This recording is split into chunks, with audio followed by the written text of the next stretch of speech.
एक कमरे के ससुराल में दो जेठानी एक देवरानी की गोद भर आई रही है। बिल्कुल नहीं लग रही है मुझे तो। एसी की सारी हवा तो ये देवरानी खा रही है। इसी एक बात तो तय है कि हमारी सास बड़ी कंजूस मक्खी जूस है। एक ही कार में तीनों को ठूस दिया है। ओ नो, मेरा तो पूरा का पूरा काजल लिपस्टिक फैल गया। मेरा भी मेकअप बिगड़ गया। अभी तो ससुराल आने में टाइम है।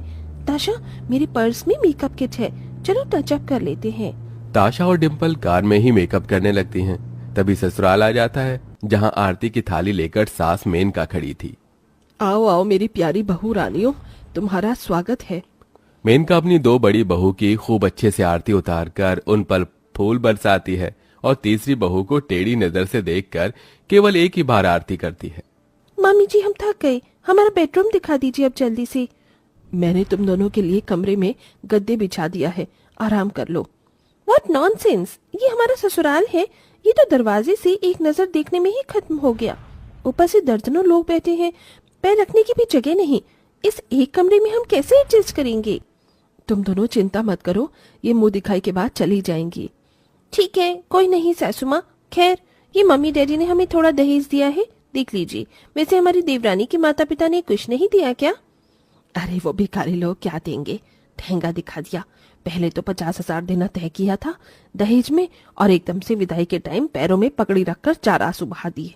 वैसे भी ये कल्लो तुम्हारे ससुर जी की पसंद है। सास और दोनों जिठानियों के टोंटबाजी से कंचन का बहुत दिल दुखता है। वैसे तो उसका रंग बहुत ही काला था, लेकिन दिल उतना ही साफ था। ताशा बहू, डिम्पल बहू, ये लो तुम दोनों ये साड़ी पहनकर मुंह दिखाई के लिए तैयार हो जाओ। ओके मम्मी जी। सासू माँ, मेरी मुंह दिखाई की साड़ी दे दीजिए, मैं भी बदल लेती हूँ।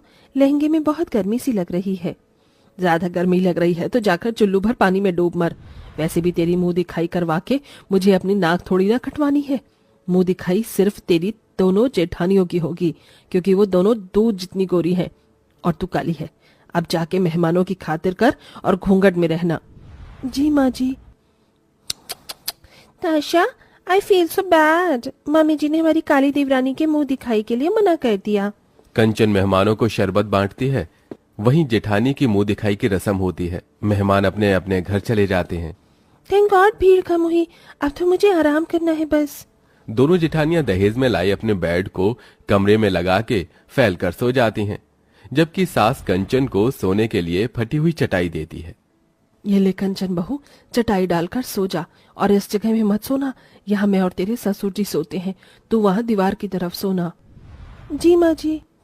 दोनों गोरी जेठानी अपने एक कमरे के ससुराल में बेड पर सोती हैं। वहीं बेचारी कंचन एकदम दीवार में सट जाती है, जहां उसे बिल्कुल भी पंखे की हवा नहीं मिलती। मेनका कमरे के बीच में पर्दा डाल देती है। चलो मेरी बहू, ये लो मैंने पर्दा डाल दिया है। दोनों के पति के साथ वक्त बिताओ ताकि मैं जल्दी जल्दी दादी बनूं। जी मम्मी जी, बिल्कुल। डिम्पल, तुमने सुना ना माँ ने क्या कहा? माँ को जल्दी से दादी बनना है। हाँ सुना, लेकिन एक कमरे में हम खुलकर एंजॉय भी नहीं कर पाएंगे। ये एक पंखा ट्रेन के इंजन की तरह धुक धुक कर रहा है। कोई नहीं डार्लिंग, मैं तुम्हें हवा कर देता हूँ। दोनों जिठानी की पहली रात अच्छी बीती है, तो कंचन रात भर गर्मी में करवट बदलती रहती है। इसी तरह से दिन गुजरते हैं, लेकिन दोनों में से कोई ना तो घर का एक काम करती है, न एक दिन का टस से मस करती है। सब कुछ अकेले देवरानी के सिर मत्थे होता है। ऐसे ही करते 1 महीना बीत जाता है। दोनों जेठानी खुशखबरी सुना देती हैं। सासू माँ, हम दोनों आपके लिए गुड न्यूज लेकर आई हैं। अरे मगर तुम दोनों तो हॉस्पिटल गई थी, फिर गुड़ नमक कहाँ से ले आई? अरे गुड़ नमक नहीं, गुड न्यूज मामी जी। हमारे कहने का मतलब है कि आप बहुत जल्दी दादी बनने वाली हैं, क्योंकि हम दोनों प्रेग्नेंट हैं। क्या कहा? सचमुच? ये सुनने के लिए मेरे कान तरस गए थे। दूधो नहाओ पूतो भलो, देखना मैं तुम दोनों की गोद भराई कितनी धूमधाम से करूंगी। हाँ, मगर हमारे बच्चों के आने से पहले नए कमरे तैयार करवा लीजिए मम्मी जी, क्योंकि हमने तो इस माचिस के डिब्बे जैसे एक कमरे में आपको खुशखबरी सुना दी, लेकिन थोड़ा टाइम में हमारा परिवार हो जाएगा। हाँ हाँ, मैं समझती हूँ। खैर, तुम दोनों को अपना खास ख्याल रखना होगा। ये दौर बहुत नाजुक होता है और तुम दोनों के पेट में इस घर का चिराग पल रहा है। कंचन, अरे ओ कंचन, आज से तुझको अपनी दोनों जेठानियों का खास ख्याल रखना है। घर में नन्हा मुन्ना मेहमान आने वाला है। जी ठीक है सासू माँ। अब ससुराल की जिम्मेदारी संभालने के साथ कंचन को अपने दोनों प्रेग्नेंट जेठानी का ख्याल भी रखना पड़ता है। बता दीजिए जेठानी जी, आप दोनों आज क्या खाएंगी? आज ना मुझे कुछ तीखा खाने का मन है, तो ऐसा करो तुम स्पाइसी सा अंडा करी और पुलाव बना दो। जी ठीक है। बेचारी देवरानी अपनी दोनों प्रेग्नेंट जेठानी की फरमाइश का खाना बनाने लगती हैं। तभी उसकी तबीयत ढीली होने लगती है। पता नहीं आज दिल बहुत कच्चा कच्चा सा हो रहा है। इतने में कंचन को उल्टियां आती हैं। यक! इस काली कलूटन ने तो कमरे में ही रायता फैला दिया। कितनी बास आ रही है। दोनों जेठानी नखरे करने लगती हैं। तभी कंचन खुद को संभालते हुए सफाई करती है, लेकिन अब उसको बार बार चक्कर आने लगते हैं और एक दिन वो गिर जाती है।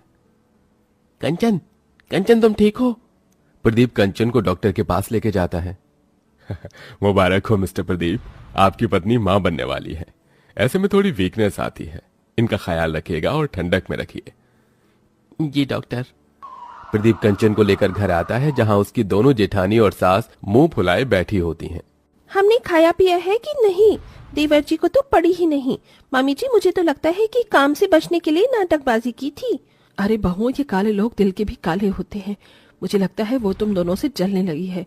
तुम दोनों बच्चा पैदा करने वाली हो और उसको काम करना पड़ता है। अरे तुम सास बहू क्यों अपने मन की खिचड़ी पकाई जा रही हो? एक बार प्रदीप और बहू को आने दो। लो आ गए। क्यों देवरानी जी, हम दोनों सुबह की भूखी हैं। आ गई हम सैर सपाटा करके। भाभी प्लीज, हम कहीं घूमने नहीं गए। कंचन की हालत नाजुक थी। कंचन माँ बनने वाली है। माँ पिताजी। अरे ये तो सोने पे सुहागा हो गया। अब एक साथ एक घर में तीन तीन खुशखबरी आएंगी। कंचन मुस्कुराते हुए सास के पांव छूती है। हाँ ठीक है, कोई तीर नहीं मार लिया तूने। अब देख जरा, पूरे कमरे में झूठे बर्तन बिखरे हुए हैं, मक्खियां भिनभिना रही हैं। इन्हें मांज दे, जगह की दिक्कत है, पता है ना? जी माँ जी।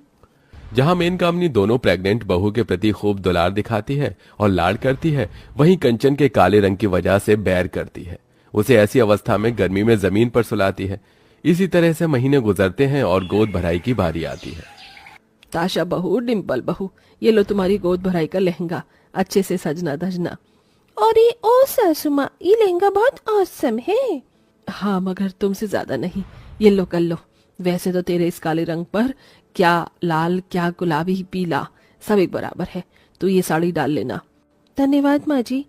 और सुन, जरा कल तड़के सुबह उठना। मैंने गोद भराई के खाना बनाने के लिए कोई हलवाई नहीं लगाया, सब कुछ तुझे बनाना है। जी अच्छा। मेनका के जाते दोनों गोरी घमंडी जेठानी उसे चढ़ाने लगती हैं। क्यों हमारी काली देवरानी, बुरा लगा ना? माँ जी ने हमको इतना महंगा लहंगा दिया है और तुमको 3rd क्लास वाली साड़ी। कोई बात नहीं, मैं इसी में खुश हूँ। वैसे भी तोहफे की कीमत दिल से होती है। अच्छा मैं आती हूँ। जुबान तो छुरी की तरह चलती है, ये कोयला खदान की। प्रेगनेंसी के पूरे टाइम ने भी कंचन कमरे को सजाती है और खाना पीना भी बनाती है, जबकि जेठानी लीपापोती में ही लगी होती है। थोड़ी देर में गोद भराई शुरू हो जाती है। आज तो हमको अच्छे अच्छे गिफ्ट मिलने वाले हैं। आफ्टर ऑल हमारी गोद भराई है। तभी हाथ में एक जोड़ी पुराना कपड़ा मेनका दोनों की झोली में डालती है। ये लो बहुओं, ये तुम दोनों के पति के कपड़े हैं और ये झुंझुना भी।